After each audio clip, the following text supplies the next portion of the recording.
Setiap tanggal 22 April, dunia memperingati Hari Bumi. Pada tahu nggak sih faktanya? Jika belum tahu, yuk kita bahas fakta Hari Bumi sedunia.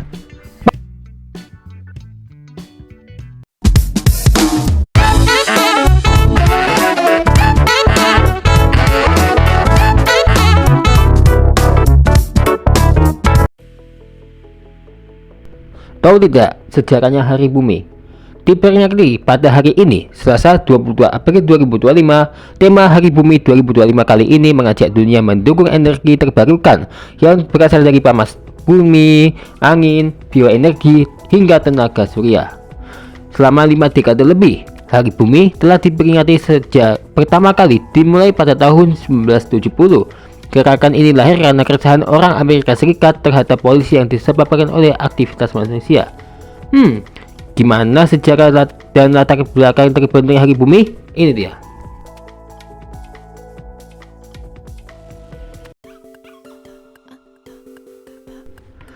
Dilansir dari laman resminya, Hari Bumi atau Earth Day muncul berkat buah pemikiran Senator Gaylord Nelson dari Wisconsin. Sementara orang-orang Amerika tidak sadar pada kerusakan akibat polusi, Nelson prihatin dengan kualitas lingkungan yang memburuk. Pada Januari 1969, Nelson bersama banyak orang lainnya menjadi saksi kerusakan akibat tumpahan minyak yang masif di Santa Barbara, California. Hingga pada akhirnya Nelson mempunyai ide untuk menanamkan gerakan anti perang seperti protes mahasiswa untuk meningkatkan kesadaran publik tentang polusi air dan udara. Selama beberapa dekade orang Amerika mengonsumsi gas yang terkontaminasi timbal dalam jumlah besar dari kendaraan bermotor. Selain itu, industri juga mengeluarkan limbah berupa asap dan lumpur tanpa menimbang konsekuensinya terhadap lingkungan. Apalagi Amerika Serikat punya pemikiran bahwa polusi merupakan pertanda dari bau kemakmuran. Untuk meningkatkan kesadaran itu, Nelson memutuskan masuk ke kampus untuk mengadakan pengajaran dengan menggambarkan rencana ini kepada media nasional. Ia pun mengajak anggota Kongres Republik Pete McCloskey yang konservatif untuk menjadi wakil ketuanya. Kemudian Senator Nelson juga merekrut aktivis muda bernama Dennis Hayes untuk menyebarkan ide tersebut dan mengadakan kelas di kampus. Pada tanggal 22 April dipilih karena bertepatan dengan hari kerja yang ada di antara liburan musim semi dan ujian akhir.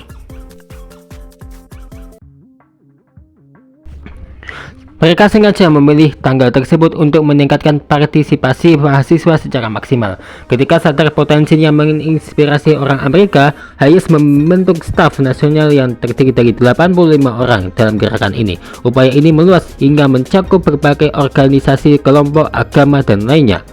Setelah mengubah nama menjadi Hari Bumi atau Earth Day, gerakan ini dengan cepat menarik perhatian media nasional dan menyebar ke kalangan masyarakat.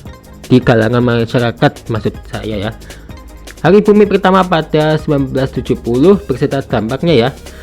Pada saat itu Hari Bumi menginspirasi 20 juta orang Amerika turun ke jalan untuk menentang dampak pembangunan industri selama 150 tahun. Dari keseluruhan populasi Amerika Serikat, angka tersebut mencapai 10%-nya.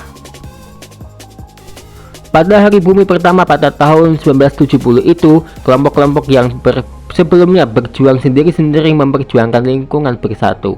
Kemudian pada akhir tahun, Hari Bumi menghasilkan pembentukan Badan Perlindungan Lingkungan Amerika Serikat dan pengesahan Undang-Undang Lingkungan pertama lainnya.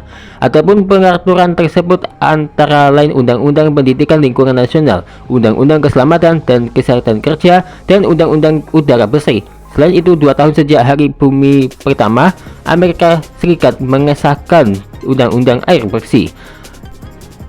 Sejak dibentuk pada 1970, Hari Bumi meluas secara internasional selama dekade-dekade berikutnya hingga saat ini. Setiap tahunnya gerakan ini membawa tema yang sesuai dengan kekhawatiran publik terkait kelangsungan hidup lingkungan. Pada tahun ini, Hari Bumi membawa fokus pada peningkatan sumber energi terbarukan. Gerakan ini menyerukan pendidikan, advokasi, dan mendorong masyarakat untuk mendukung penggunaan energi terbarukan.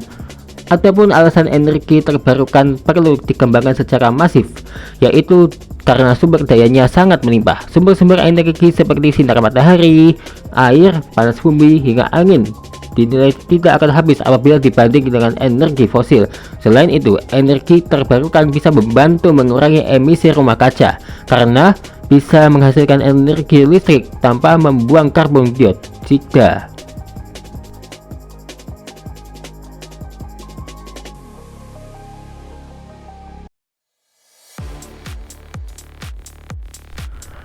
Disahkan PBB sebagai Hari Bumi Internasional.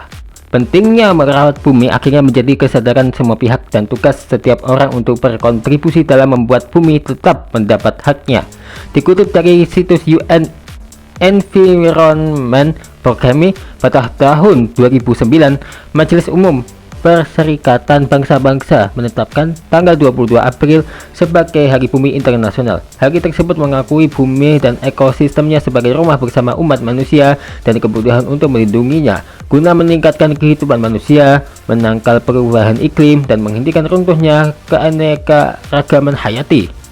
Ya, perubahan iklim, perubahan alam yang disebabkan manusia, serta kejahatan yang merusak keanekaragaman hayati seperti penggundulan hutan, perubahan tata guna lahan, peningkatan pertanian dan produksi ternak, atau maraknya perdagangan satwa liar ilegal dapat mempercepat laju kerusakan di planet ini.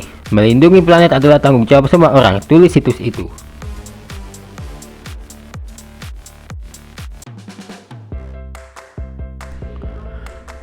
Tema peringatan Hari Bumi tahun ini gimana ya? Tanggal 22 April ini adalah peringatan Hari Bumi Internasional ke-55. Tahun ini peringatan mengusung tema Our Power, Our Planet.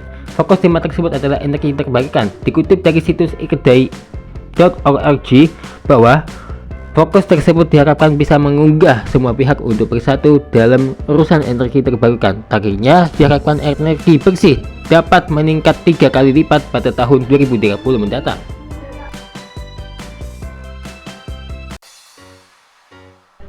Gembira nih, energi terbarukan lebih murah. Energi terbarukan saat ini ternyata lebih murah dan cocok. Lebih dari itu, kesetimbangan bumi akan lebih terjaga. Panas matahari diantaranya adalah sumber energi terbarukan itu.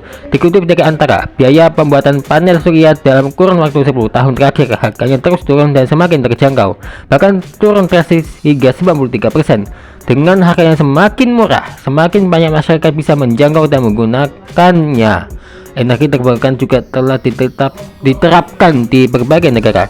Tercatat, hampir 50 negara telah mampu memenuhi lebih dari separuh kebutuhan energinya dari sumber energi terbarukan renewable energy.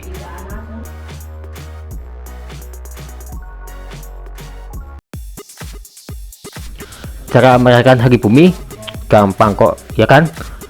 Perayaan Hari Bumi bisa dilakukan dengan beragam cara. Yang jelas, perlu ditanamkan bahwa merawat bumi bukan hanya pada 22 April, melainkan setiap hari. Tuh, dengar tuh. Ada sejumlah cara untuk merayakan Hari Bumi. Berikut diantaranya.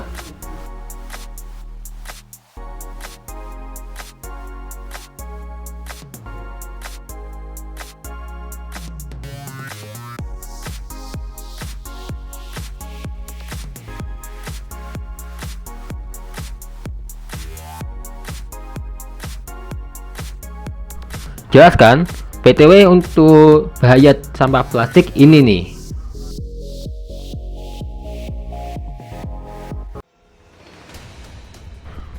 Tahu nggak sih, inilah dampak sampah plastik. Yang pertama adalah bahaya mikroplastik. Mikroplastik dapat mencemari udara, air, makanan, dan minuman, termasuk garam, ikan laut. Banyak organisme tidak menunjukkan perubahan dalam makanan setelah menelan mikroplastik. Namun apabila semua jenis makhluk laut menelan mikroplastik, dan saat mereka naik ke rantai makanan di mana hewan laut dikonsumsi manusia, kemudian plastik ini pasti akan masuk ke usus manusia. Bahaya banget ya. Yang kedua, perubahan iklim. Ya, perubahan iklim ini sudah sering loh. Produksi dan pembakaran plastik akan menyumbang gas rumah kaca setara dengan 850 juta ton karbon dioksida atau CO2 ke lapisan atmosfer. Saat ini tren emisi tahunan akan meningkat menjadi 1,34 miliar ton pada tahun 2030, dan pada tahun 2050 plastik dapat mengeluarkan 65 miliar ton emisi gas rumah kaca sebanyak 14% dan sisa anggaran karbon bumi. Dan ngerinya, pada tahun 2100 ia akan mengeluarkan 260 miliar ton, lebih dari setengah anggaran karbon. Hal ini lantaran emisi dan produksi, transportasi, pembakaran, tetapi ada juga pelepasan metana dan efek pada fitoplankton. Tuh, serem juga ya. Pencemaran tanah dan air tanah. Jumlah plastik yang berada di darat lebih besar dan lebih terkonsentrasi daripada di perairan. Plastik terklorinasi dapat melepaskan bahan kimia berbahaya ke dalam tanah di sekitarnya, yang kemudian dapat meresap ke air tanah atau sumber air di sekitarnya dan juga ekosistem lain. Hal ini dapat menyebabkan kerusakan serius pada spesies yang meminum air, termasuk manusia. Tuh.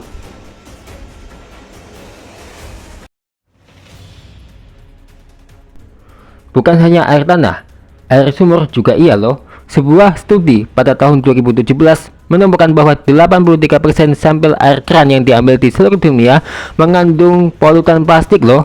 Hal ini berarti bahwa orang mungkin menelan antara 3.000 hingga 4.000 mikropartikel plastik dari air sumur per tahun. Analisis menemukan partikel berukuran lebih dari 2,5 mikron yang 2.500 kali lebih besar daripada nanometer. Saat ini tidak jelas apakah kontaminasi ini mengaruhi kesehatan manusia, tapi jika ini juga ditemukan mengandung polutan partikel nano, mungkin akan dampak buruk pada kesejahteraan manusia, menurut para ilmuwan yang terkait dengan penelitian tersebut.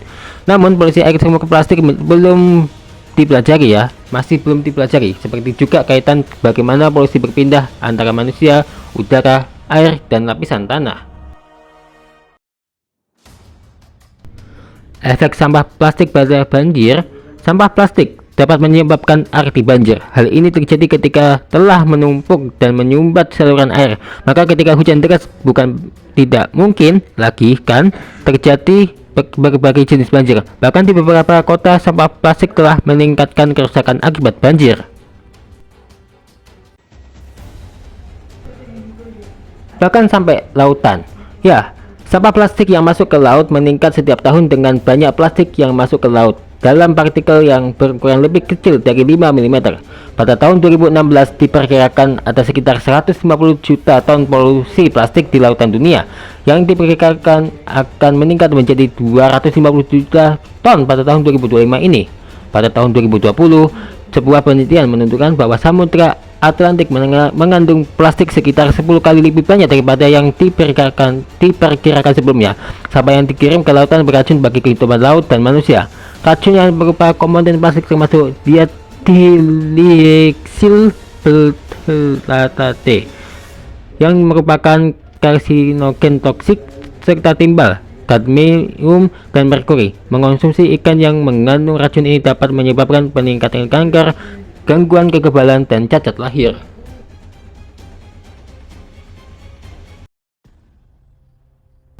Selanjutnya adalah efek bagi hewan. Polusi plastik berpotensi meracuni hewan, yang kemudian dapat berdampak buruk pada persediaan makanan manusia.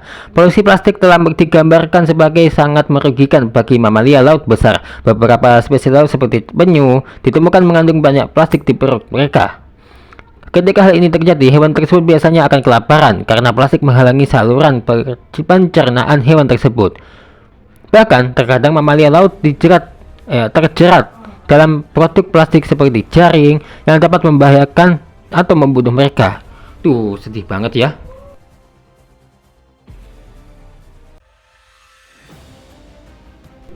Kasus ini sering terjadi. Sampah plastik dapat membelit hewan. Terbelit sampah plastik telah menyebabkan kematian banyak organisme laut seperti ikan, anjing laut, penyu, dan burung. Hewan-hewan ini terperangkap dalam puing-puing dan akhirnya mati lemas atau tenggelam karena mereka tidak dapat melepaskan diri. Selain itu, mereka juga mati karena kelaparan atau karena ketidakmampuan mereka untuk melarikan diri dari predator. Dalam laporan tahun 2006 yang dikenal sebagai sampah plastik di lautan dunia, diperkirakan bahwa setidaknya 267 spesies hewan telah terjerat dan tertelan sampah plastik. Diperkirakan lebih dari 400.000 mamalia laut musnah setiap tahun karena polusi plastik di lautan.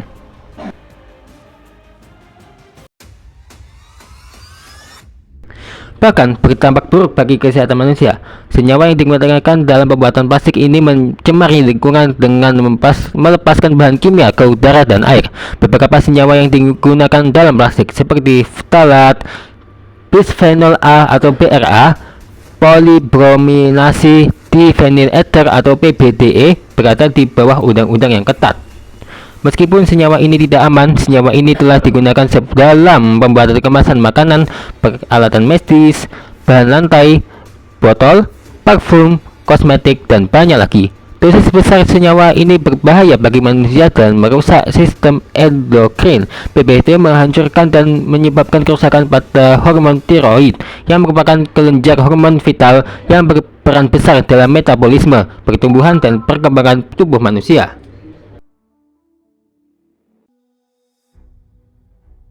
Perusak keindahan lingkungan. Banyaknya sampah plastik yang berserakan juga akan mengganggu pemandangan atau merusak keindahan lingkungan. Bahkan apabila tercium bau busuk di tumpukan sampah tersebut, hal itu akan sangat mengganggu manusia.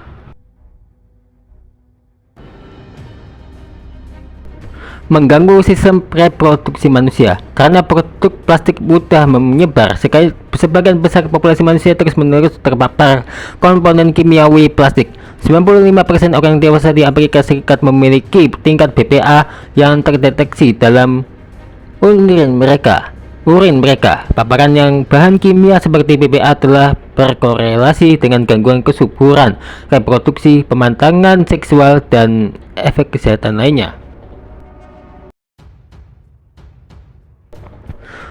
Nah, ekonomi juga iya loh. Ya, sampah plastik juga memiliki dampak pada perekonomian. Hal ini dikarenakan sampah plastik yang menumpuk akan menyebabkan gangguan pada bidang perikanan, perkapalan, dan pariwisata, sehingga baik secara langsung maupun tidak langsung akan berpengaruh terhadap perekonomian.